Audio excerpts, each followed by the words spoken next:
Mga igsoon, Juan 1:29. John 1:29 is clear. Si Jesus Christ, ang kordero sa Dios, nga nagwagtang sa sala sa kalibutan. Sige tagkantaan na permi sa atong mga pagampo sa simbahan. Pero sa hindi na ito masamtan ang meaning. Basin mingon ka lain man tag interpretation, bishop kadyan. So lain ni ako pagpaminaw. Kay tag-igsuon, tawagon tag-igsuon kay ang tanan midawat ni Kristo igsuon naman ta diya kay tagalangit man ta. Ay akong purpose karon katong wala maluwas na pagdawat kang Kristo karon panalitan mo pagkabalo saon nga sigurado ko nga maluwas unsaon nga ako ngalan masulat sa basahon sa kinabuhi kanaaman na sa Luke 10:20 masulat yung ngalan murag nanas Philippians chapter 4 verse 3 po ang tanang madawat kanang namuhat nga sino imong ngalan na ana sa Book of Life. Kay kung ang imong ngalan wala sa Book of Life, samtang buhi ka pa, mamatay igsoon, imperno man. Kunya, i-addo din ka sa lake of fire someday. Revelation chapter 20 verse 15, ang wala sa listahan sa Book of Life, adto sa lake of fire. Now, samtang naminaw ka na ko, I know, dili ka gusto ana ba itong lake of fire. Nga naman, tuubi ka si Diyos. Tuubi ka si Jesus, miyanin dili sa kalibutan na matay sa krus. Kato di mo too, adi pag kumamugos ni mo. Ang imo, miyanin lang wa na matay, imo po na katungod. Kato lang mo too. O niya mo ban sa akong prayer karon. Ang imo ngalan, sure ko, anak, isulat yun na sa Book of Life. Kaya ang ginawang kabalo biya ang Diyos. All-knowing God, kabalo siya, aning akong video. Kabalo ang Holy Spirit, ang Diyos ani, nganong naghimo ko ani, og kinsay maminaw.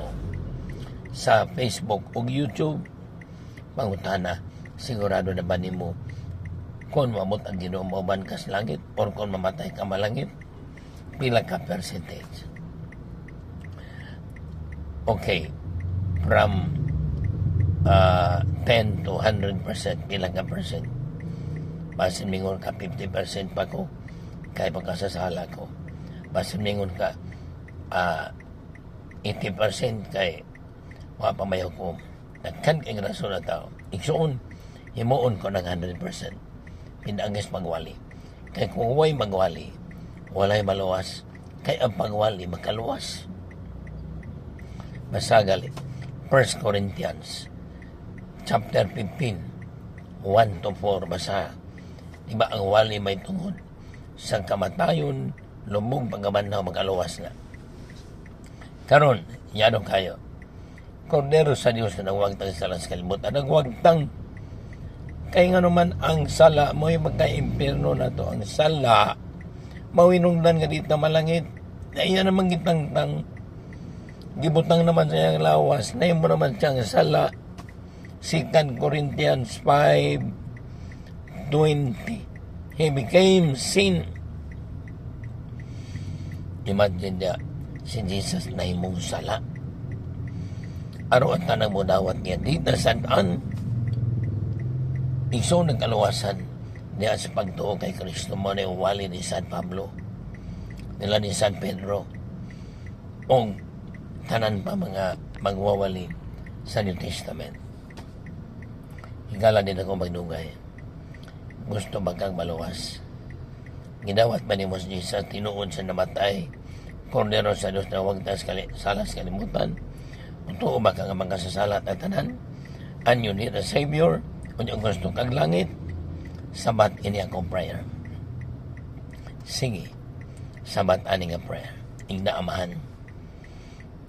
Karugotlo dawaton ako si Jesus na akong Ginoong maluluwas.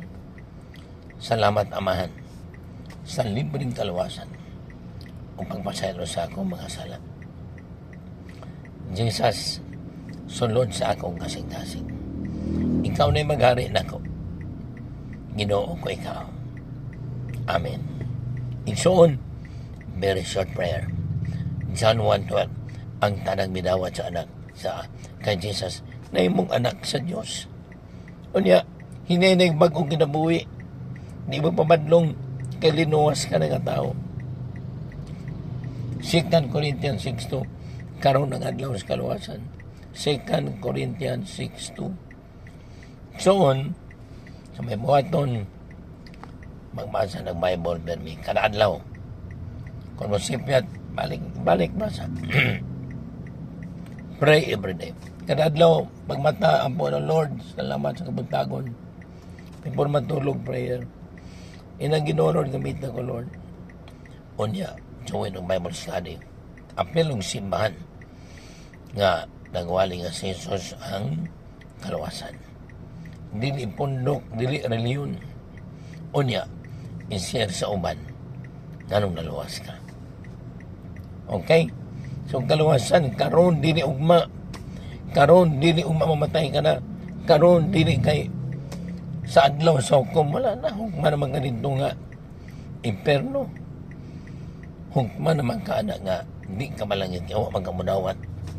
Sana ay nagwali nire sa kalimutan. Igsoon, humanta maluwas, magmag-untas kinabuhi. Ang grasya, dili aron na magpangasala. Ang grasya, aron na muundang sa sala.